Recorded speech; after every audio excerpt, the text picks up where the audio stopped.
নমস্কার, তনু কিচেনে সকলকে স্বাগত। আজকের রেসিপি রেডি করে নিচ্ছি ভেজিটেবিল চপ। দেখুন ভেজিটেবিল চপটা আমি কিভাবে রেডি করব। এখন তো সবজি কিন্তু প্রচুর পাওয়া যাচ্ছে শীতের সময়, তার জন্য ভাবলাম যে আপনাদের কাছে আজকে চপের রেসিপিটা শেয়ার করে। খেতে কিন্তু ভীষণই টেস্ট হয়, ডাল ভাতের সঙ্গে খেতে ভালো লাগে, কিংবা এমনিও আপনারা খেতে পারেন দুপুর টাইমে ভাতের সঙ্গে, গরম গরম ভাতের সঙ্গে খাওয়ার জন্য, কিংবা বিকাল টাইমেও করতে পারেন। এখানে আমার পছন্দ মতো আমি সবজি নিয়েছি, আপনারাও কিন্তু আপনাদের পছন্দ মতো সবজিটা নিতে পারেন। এখানে নিয়েছি গাজর কুচি, নিয়েছি বাঁধাকপি কুচি, নিয়েছি ফুলকপি কুচি, আর নিয়েছি ক্যাপসিকাম, আর নিয়েছি বিট কুচি। দেখুন এটা আমি কিভাবে রেডি করব। প্লেটটাকে সাইডে নিয়ে নিচ্ছি, আর একটা পাত্র নিয়ে নিয়েছি। এবার এই পাত্রের মধ্যে সবজিগুলোকে ঢেলে দিচ্ছি। দিয়ে দিচ্ছি বাঁধাকপি কুচি, দিয়ে দিচ্ছি ফুলকপি কুচি, গাজর কুচি, বিট কুচি, ক্যাপসিকাম কুচি, দিয়ে দিচ্ছি দুটো লঙ্কা কুচি, ধনে পাতা কুচি, 1 কাপ দিয়ে দিচ্ছি বেসন, লবণ দিয়ে দিচ্ছি 1 চামচ, লবণটা টেস্ট অনুযায়ী ব্যবহার করবেন।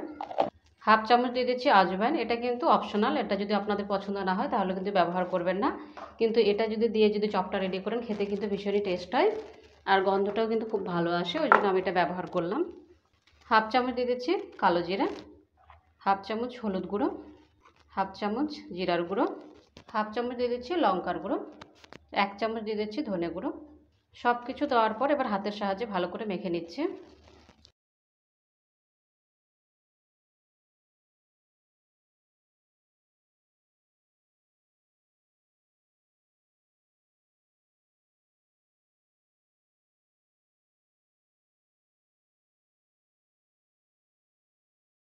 আমি কিন্তু এখানে জল ব্যবহার করি নাই, সবজি থেকে যে জলটা বেরোয় সে জল দিয়ে কিন্তু ভালোভাবে মেখে নিচ্ছি।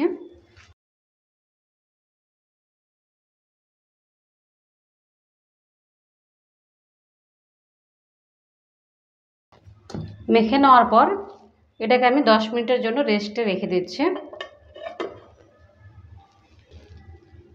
10 মিনিট হয়ে গেছে, ঢাকনাটা এবার তুলে নিচ্ছি। আর দেখুন কত সুন্দর নরম হয়ে গেছে। এবার হাতের মধ্যে একটু রিফাইন অয়েল আমি লাগিয়ে নিচ্ছি। লাগিয়ে নেওয়ার পর এখান থেকে একটু তুলে নিচ্ছি, এভাবে করে নেওয়ার পর এভাবে করে গোল করে আকার করে একটা রুটির আকারে শেপটা দিয়ে নিচ্ছি। এভাবে আমি শেপটা দিয়ে নিয়েছি, আর প্রত্যেকটা একইভাবে রেডি করে নেব।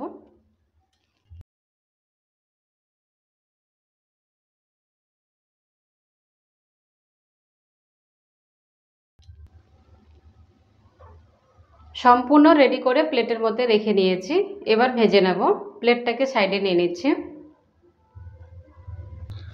আর এখানে গ্যাসটা অন করে একটা কড়াই বসিয়ে দিয়েছিলাম, আর কড়াইয়ের মধ্যে রিফাইন অয়েল দিয়ে রিফাইন অয়েলটাকে ভালো করে হিট করে নিয়েছি। এবার দিয়ে দিচ্ছি এক একটা করে।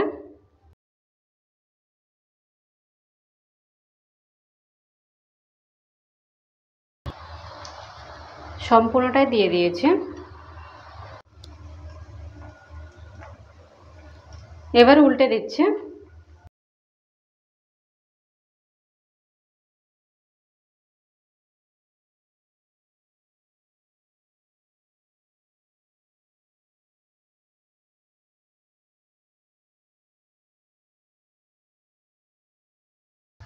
উল্টে পাল্টে ভালো করে ভেজে নিয়েছি, আর কালারটা দেখুন কি সুন্দর চেঞ্জ হয়ে গেছে।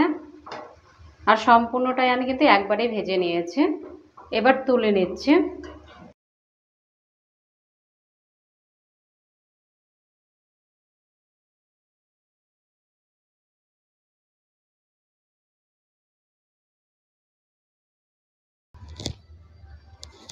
ভেজিটেবিল চপটা রেডি হয়ে গেছে। আপনাদের এই রেসিপিটা কেমন লেগেছে? ভালো লাগলে অবশ্যই কমেন্ট করবেন। ভালো থাকুন, সুস্থ থাকুন, আর চ্যানেলটাকে অবশ্যই সাবস্ক্রাইব করে দেবেন নিত্য নতুন রেসিপি পাওয়ার জন্য।